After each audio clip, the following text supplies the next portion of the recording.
ระเบิกบานถึงวันสงกรานต์ละงานหยุดยาว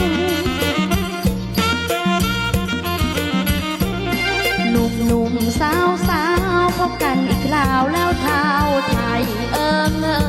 เอิงเอยเอิงเอยประเพณีไทยมีหลายชนิด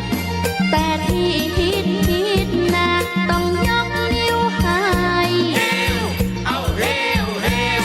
วันลอยกระทงมาลองสงกรานต์ตำรับโบราณ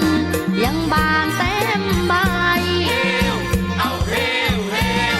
13 เมษาเวียนมาบรรจบวันที่นัดพบ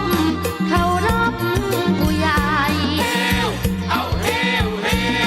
ทำบุญตักบาตรสืบศาสนา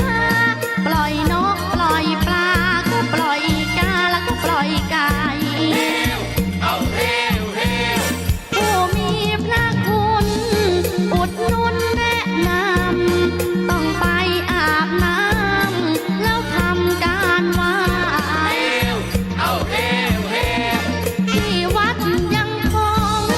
มีสองหน้าพระพอเสร็จพอสระก็แบ่งปะกันไปสนุกสนานสงกรานต์ไทยรักกันเข้าไว้ให้ยาวได้เลิกระเบิกบานถึงวันสงกรานต์ละงานหยุดยาว